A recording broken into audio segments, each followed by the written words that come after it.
The sound that pulled me upright wasn't the hum of the refrigerator or the creak of the old floorboards. It was sharper, slower, deliberate. The faint metallic turn of my front door handle, a click, a pause. Then the scrape, unmistakable, of a key sliding into my lock. For a second, I thought I imagined it. My neighborhood wasn't the kind of place where things happened. We were tucked away at the end of a quiet cul-de-sac, where gossip traveled faster than the mailman. But actual trouble? Never. Not here. Not in my home. I set my coffee on the table, pulse climbing. Through the frosted glass of the door, a shadow moved. A figure short and stocky, hair wound into a tight bun so severe it could have held a tent in place. I didn't need to see her face. I knew exactly who it was. Mrs. Dalton, HOA president, neighborhood busybody. Self-appointed guardian of property values, the kind of woman who believed that the height of your grass determined the moral character of your entire family. I'd heard whispers she had a master key for surprise inspections. Nobody had ever approved it, of course. Most of us thought it was just another urban legend that floated around HOA meetings. Until now. Her voice carried through the door, soft but clear. Almost there. Then the faintest metallic click. The handle began to turn. Mrs. Dalton? My voice was sharper than I intended. The movement froze. The door cracked open 2 inches and her face appeared, all polite surprise. "Oh, I was just checking your door security," she said, smiling in a way that looked like it hurt.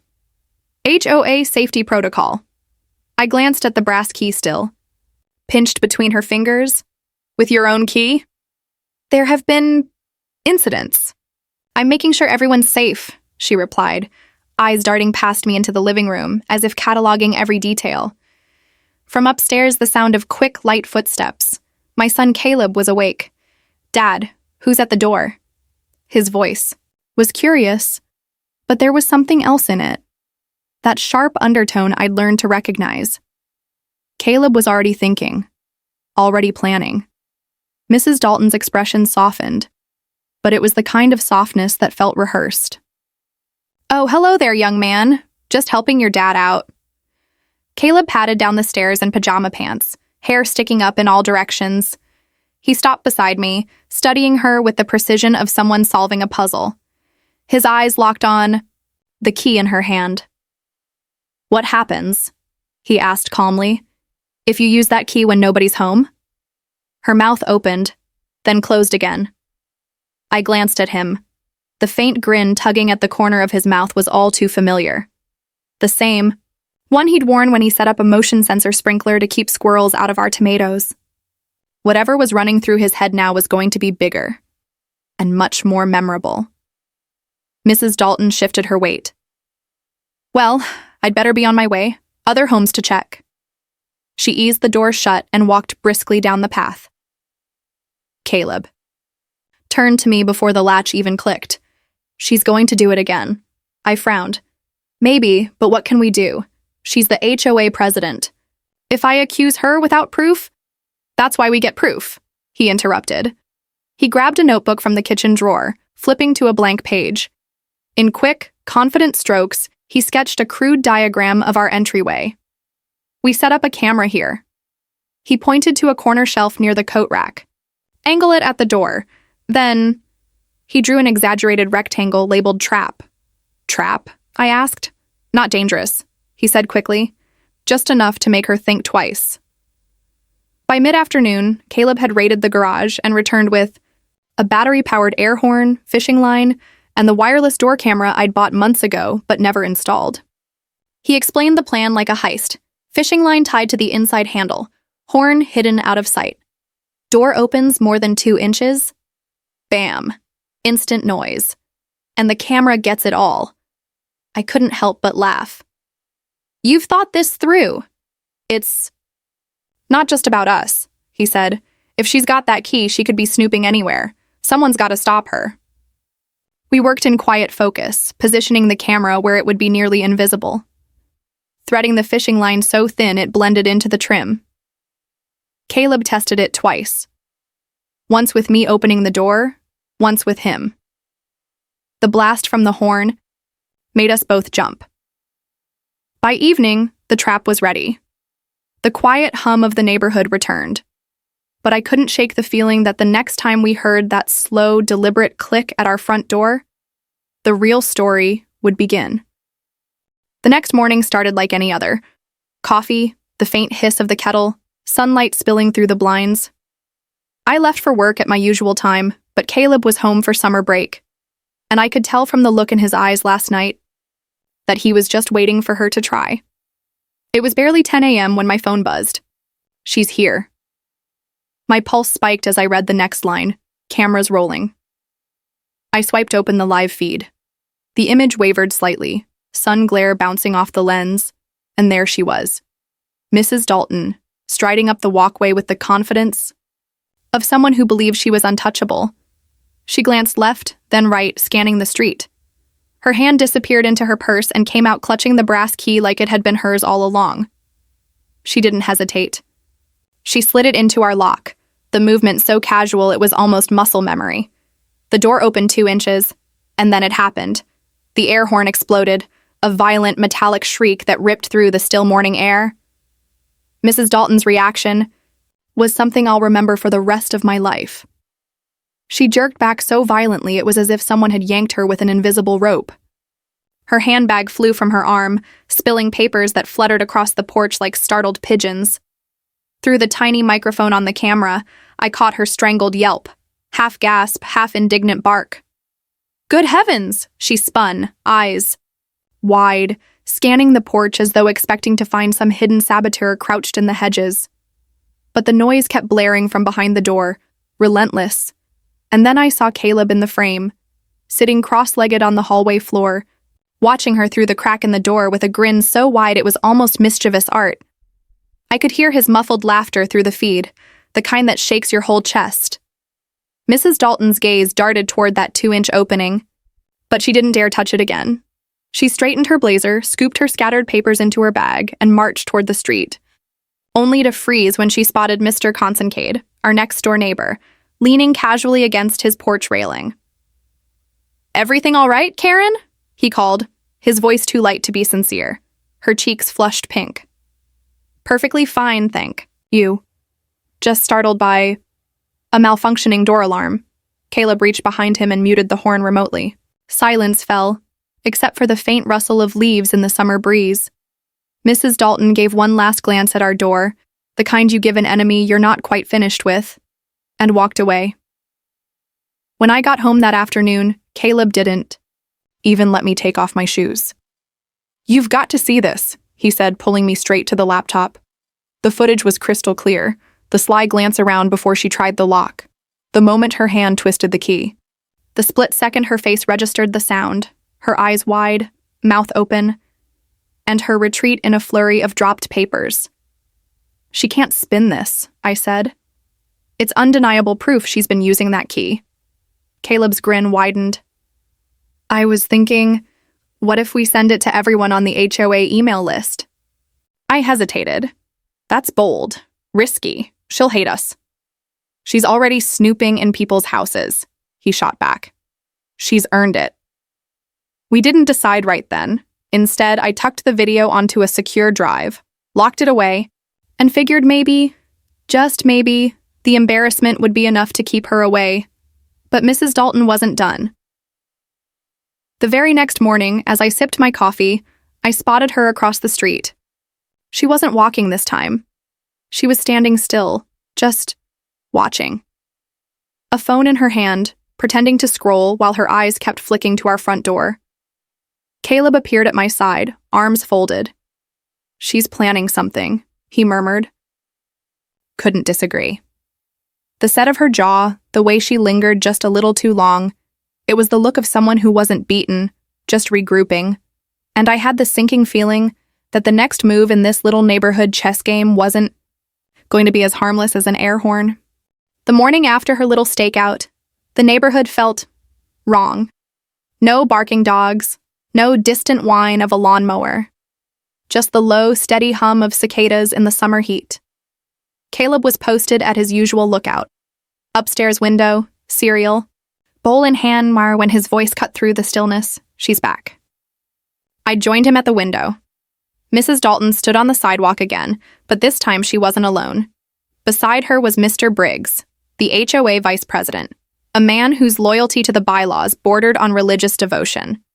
His gray hair was slicked back, his polo shirt perfectly tucked, clipboard in hand like it was an extension of his arm. "They're casing the place," Caleb muttered, eyes narrowing. I tried to play it cool. "Maybe they're just doing a neighborhood check." "Dad?" She's pointing at our shrubs.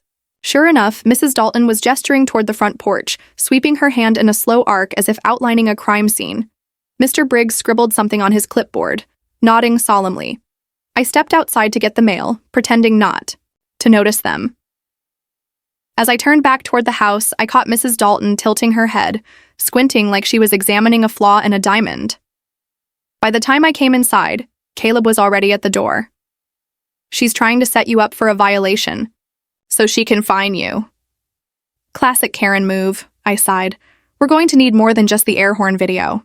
Caleb's grin had that dangerous edge again, the one that meant trouble, but the good kind. "Good thing I installed another camera yesterday." I blinked. "Another one?" He led me to the monitor in the kitchen. "While you were at work, I mounted a camera inside that birdhouse by the porch.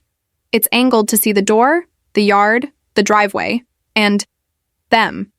Sure enough, the feed showed everything in perfect wide-angle clarity. The porch. The street. Mrs. Dalton and Mr. Briggs whispering like conspirators. Around noon, the live feed lit up again. The two of them were back, walking straight toward our door. I wasn't home, but Caleb was ready. "She didn't try the key this time," he told me later, eyes on the recording. Instead, she bent down and put something under the doormat. We zoomed in on the footage. It was a folded slip of paper. Caleb leaned closer. "Looks like a notice." "Wait, Dad, it's a warning citation. When I got home, it was exactly that, a $75 fine for unapproved decorative elements in the front landscaping. The so-called offending element?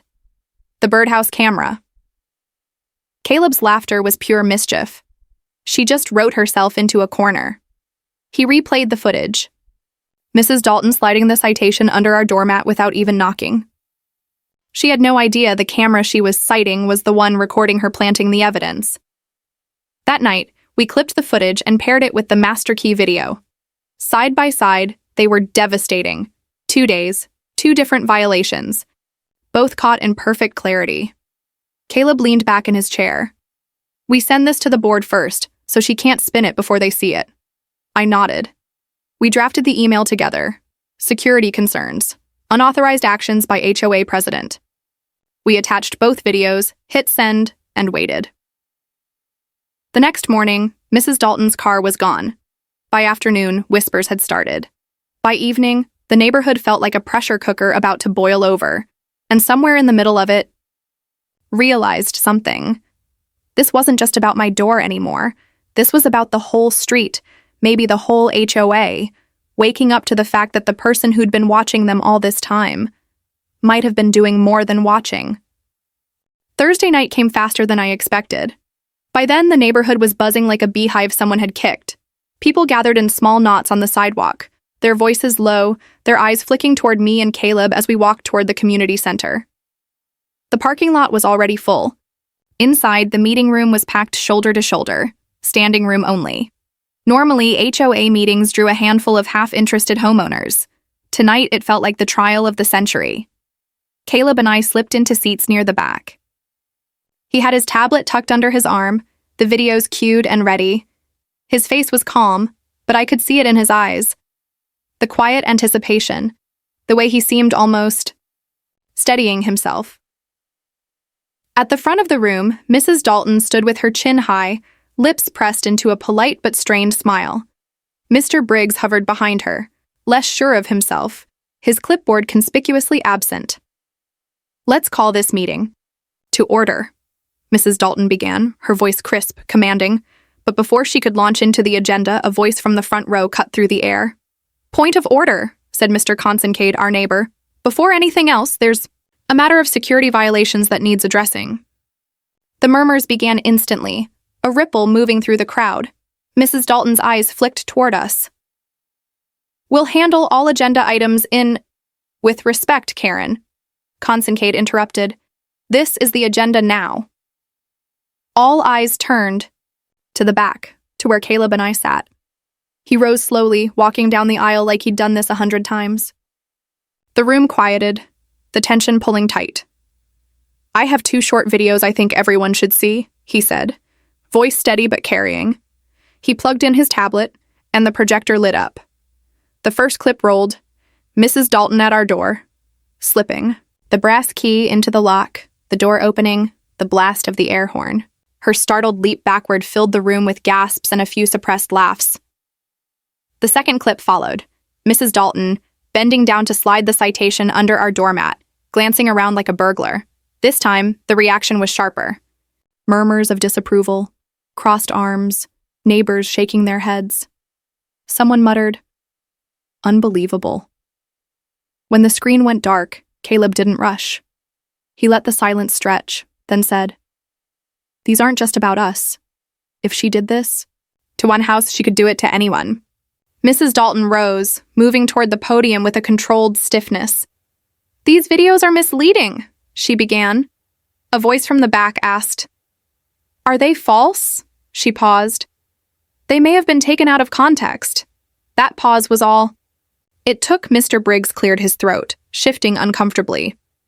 "I wasn't aware of the key, Karen, or of the citation without proper notice. That's not protocol." The room seemed to tilt.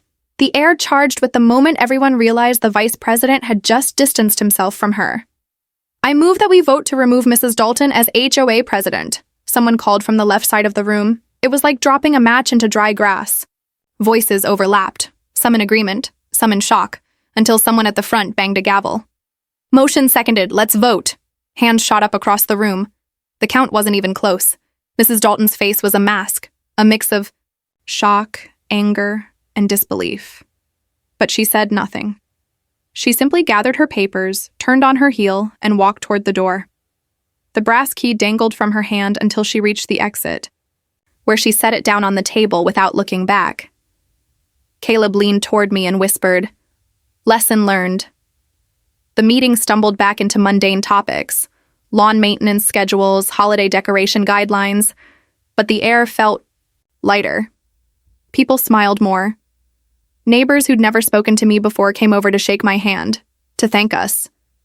And as Caleb and I stepped back into the warm night air, I knew this wasn't just a win for us. It was a shift for the whole street. For the first time in a long time, the neighborhood didn't feel like it belonged to her. It felt like it belonged to all of us again. The night of the meeting felt like a victory, but morning reminded me of something important. Victories in neighborhoods like ours are never clean. The first sign was the quiet, not the peaceful kind, but the kind that feels like someone's holding their breath. The street, usually alive with the whir of sprinklers and the faint chatter of neighbors, seemed suspended. Caleb stood at the window, brushing his teeth, staring out like a sentry. "She's still here," he said between swishes. I joined him. Across the street, 2 houses down, Mrs. Dalton's white SUV was parked in her driveway. She was out front with pruning shears, snipping at her roses like nothing had happened. But the way she moved, deliberate, slow, it was hard to believe she didn't know every pair of eyes on the street was on her. "Think she's planning something?" Caleb asked. "With her?" I said. "Always." We went about our day, but the air never quite lost that charge. Around mid-morning, I went to take the trash out and caught her glance over the hedge. It was fleeting, but in that split second, her eyes locked on mine, unblinking. No smile, no wave. Just a look that said the board might have taken her title, but they hadn't taken her fight. Inside, Caleb was already watching the birdhouse feed. "She didn't like losing," he said. "People like her. They always try to get the last word." By late afternoon, the neighborhood grapevine was buzzing again. Mr. Consincade stopped by while walking his dog, lowering his voice to a conspiratorial whisper.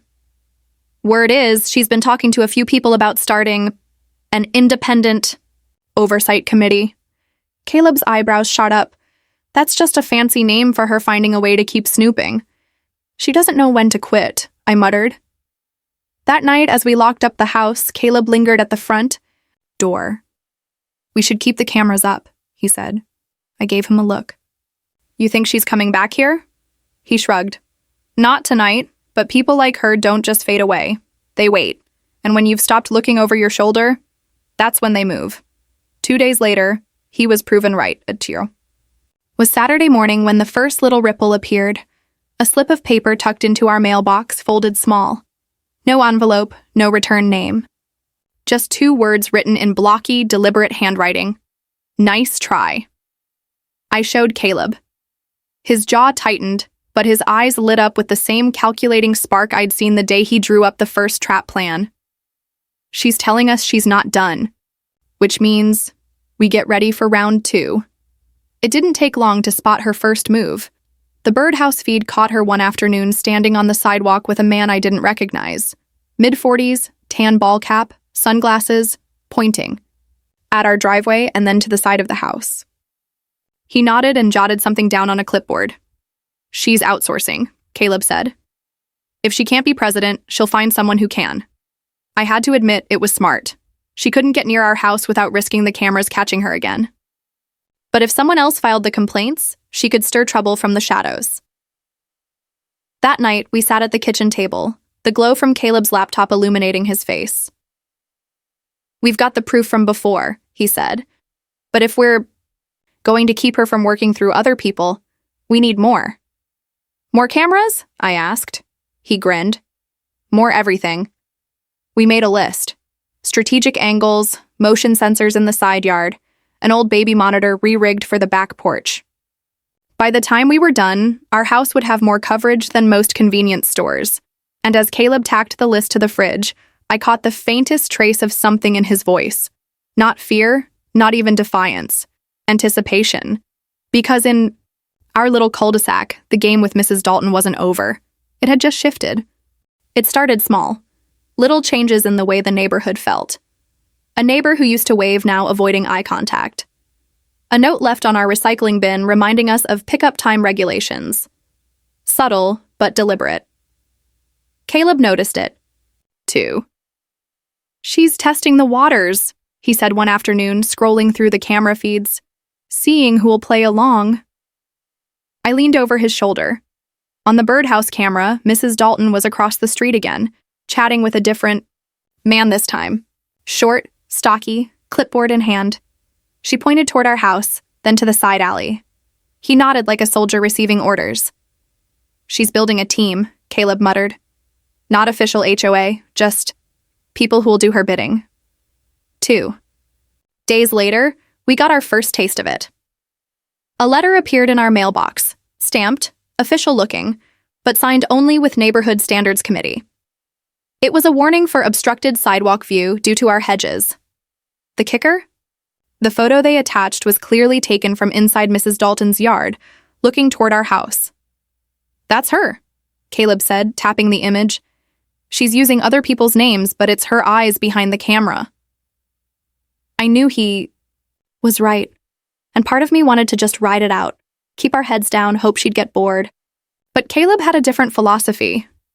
She's playing the long game, he said that night, sprawled across the living room floor with his notebook. So we play longer and smarter. I should have known what was coming when he wrote the words reverse surveillance across the top of the page. The plan was simple in theory, complicated in execution. We wouldn't just defend the house. We'd watch her. Every move. Every interaction. We'd build our own file. The next morning, while I pretended to be busy in the garage, Caleb set up a new camera. This one disguised as a planter on the side of the driveway. It had a perfect view of Mrs. Dalton's front porch.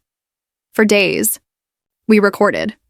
She came and went, spoke to people on the sidewalk, passed papers through half-opened car windows. Sometimes she stood alone on her porch, phone to her ear, talking in low tones. Then came the break. One afternoon, she met with a tall man in a green polo shirt. They stood close, talking for nearly 10 minutes. At one point, he unfolded a map, a literal street map, and she pointed directly to our house. Caleb clipped the footage instantly. She's plotting, he said. And we just caught it. We didn't act right away. Instead, we waited, recording more. Over the next week, we captured her meeting with 4 different people. The faces changed, but the pattern didn't. She'd point to our house, whisper, and they'd leave with something in hand. By the end of the week, Caleb's evidence folder looked like it belonged in a detective's office. Times, dates, still images, even snippets of overheard conversation from the directional mic he'd hidden in the porch gutter. The turning point came when we caught her delivering a stack of flyers to a neighbor across the street. The headline was big and bold: "Keeping our neighborhood safe." The bullet points beneath?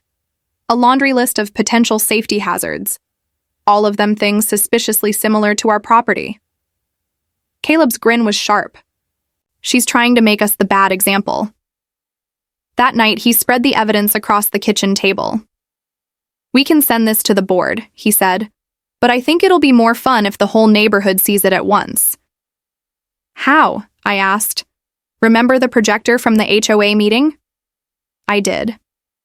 And as he explained the rest of his plan, how he'd accidentally leave our garage door open just enough for a white sheet to hang inside, the projector pointed at it, the footage running on a loop during prime evening dog walking hours. I felt a strange mix of pride and worry. This wasn't just about stopping Mrs. Dalton anymore. This was about showing her that we could match her game and win it. It was almost too perfect. The way summer evenings in our neighborhood drew people outside. Couples walked their dogs, kids rode bikes in lazy loops, and the air was warm enough to linger. Caleb chose that night on purpose. Just after dinner, we hung a clean white bedsheet inside the garage door, leaving it open just enough for the glow from the projector to spill onto the driveway. From the street, it looked accidental, like someone had left a movie paused. But the first frame wasn't a movie. It was Mrs. Dalton. The air horn clip played first, her startled jump backward, the papers flying, her face frozen mid-yelp. The sound was muted, but the image was so sharp that it didn't matter. A couple walking their golden retriever slowed to watch. Then another neighbor crossed the street for a better view. Caleb let the footage roll into the second clip, her, slipping the citation under our doormat. Then the third, the one from the planter camera, Mrs. Dalton pointing at our house on the map, the man in the green polo nodding. Within 15 minutes, we had a small audience clustered along the sidewalk, watching in fascinated silence. A few whispered to each other. Some shook their heads. One woman muttered, "I knew she was up to something. I saw her before Caleb did." Mrs. Dalton came striding down the sidewalk from the far end of the block, her steps clipped and quick. Her eyes locked on the projection, and for the first time since I'd known her, her composure cracked. She looked cornered. "What is the meaning of this?" she demanded as she reached the driveway, voice pitched higher than usual. Caleb didn't flinch. "Just showing the neighborhood what's been going on." "This is defamation," she snapped. "Only if it's false," Caleb replied, calm as stone. The crowd was still, the kind of stillness that means everyone's paying attention. Mrs. Dalton's gaze darted from face to face, searching for support, but no one spoke. Even Mr. Briggs, standing at the edge of the group, avoided her eyes. "This is harassment," she tried again, but it came out weaker this time. "No," Caleb said. "This is transparency." Something shifted then. A small, almost imperceptible tilt of her shoulders. I'd seen enough in my life to recognize the moment someone realizes they're losing. But instead of backing down, she turned on her heel and stormed off toward her house. "That's not the last of her," Caleb murmured. He was right. The next morning, the neighborhood woke to find thick, glossy flyers in every mailbox. At the top, in bold red letters, "Beware the neighborhood instigators." Beneath, a list of facts. Twisted versions of events that painted us as troublemakers, accusing us of unauthorized surveillance, harassment, and attempting to undermine community unity. It might have rattled me if not for the fact that her own face, in full color, was plastered across our garage door the night before. Most people had already seen the truth. Still, the move was bold, desperate, and that desperation made her dangerous. By afternoon, Caleb spotted her pacing on her porch, phone pressed to her ear, her free hand slicing the air in sharp gestures. She was talking fast, too fast, and the look on her face told me she wasn't just venting. She was planning. Caleb sat back from the birdhouse monitor, arms folded. She's going to make a big play next. Something messy. I wanted to argue, to tell him she'd burned through her options. But deep down, I knew better. People like Mrs. Dalton didn't quit. They escalated until someone stopped them. And judging by the way Caleb's eyes narrowed as he stared at the feed, I could tell he'd already decided exactly who that someone was going to be. The big play came sooner than we thought. It was a Wednesday evening, the kind where the air feels heavy before a storm. Caleb was in the kitchen rinsing dishes when the motion alert pinged on his phone. He glanced at the screen, then froze. "Dad," he said slowly. "She's in our yard." I crossed the room in 3 steps. On the birdhouse feed, Mrs. Dalton's figure moved like a shadow along the side of our house. She wasn't alone. The man in the green polo was with her again, carrying a long measuring tape. They stopped near the fence, stretching the tape across the property line, jotting something down. "She's looking for something to file against us," Caleb said, his voice low but tight. It would have been easy to march outside, call her out on the spot. But Caleb's hand on my arm stopped me. "Wait, let her finish." We watched as she crouched near the hedges, peering into the side yard. Then, with a glance over her shoulder, she slid a small plastic stake into the ground, the kind surveyors use. The man scribbled again. Caleb hit record on every camera we had. Front, side. Even the baby monitor feed caught her face when she glanced toward the back porch. After 10 minutes, they left. But they didn't go far. The green polo man walked straight to a car parked around the corner. Mrs. Dalton stood on the sidewalk, phone to her ear, pacing like a prosecutor about to present her final argument. By the next morning, we had our violation notice, an official-looking envelope taped to the front door. The claim? Our fence encroached 12 inches onto HOA-maintained property. Attached was a grainy photo of the stake she'd planted. Caleb stared at the paper for a long moment, then smiled in that quiet, dangerous way of his. She just set her own trap. That night, we assembled the footage, every angle, every timestamp, every moment showing her crossing into our property and planting the evidence herself. Caleb even overlaid a map of our actual property lines, courtesy of the county website, proving the fence was exactly where it had been for years, well within our boundaries, but he didn't stop there. "Tomorrow's the HOA's open forum night," he said. "We're not just going to send this in, we're going to show it live." The meeting room wasn't as full as the night she was voted out, but there were enough people there for word to spread. Mrs. Dalton sat in the back, arms crossed, the faintest smirk on her lips as the meeting began. When the floor opened for comments, Caleb stood. "I'd like to address a recent violation notice we received." He connected his laptop. The first clip rolled, her and the green polo man slipping into our yard, the tape measure, the stake, the handwritten notes, every detail in crystal clarity. The room was silent except for the soft hum of the projector. Then came the overlay, the official property map, side by side with the video of her planting the stake exactly 1 foot inside our yard. Gasps, murmurs. A chair scraped as someone shifted uncomfortably. "This isn't about fences," Caleb said, his voice steady. "This is about harassment. About someone who lost power and decided to take it back by any means possible." Mrs. Dalton's face went pale. She opened her mouth, but nothing came out. The HOA chair cleared his throat. "Mrs. Dalton, do you have a response?" She hesitated, eyes darting from the screen to the crowd. This is being blown out of proportion. Is it false?" Caleb asked, cutting her off. Her silence was the answer. By the end of the meeting, a motion had been passed banning her from holding any HOA position for the next 5 years, with a formal letter of censure placed in the association records. We walked home under the hum of streetlights. Caleb was quiet at first, then said, "You think that's the end of it?" I smiled. "I think she's out of moves." He nodded, the faintest grin tugging at his lips. "Then I guess the air horn can really retire this time." For the first time in weeks, the air felt lighter, The street seemed ours again, and as we stepped onto our porch, I realized something. It wasn't just about stopping Mrs. Dalton. It was about reminding the whole neighborhood that some keys don't belong in certain hands, and thanks to one red air horn, a few hidden cameras, and a kid who refused to be intimidated, that key was finally back where it belonged.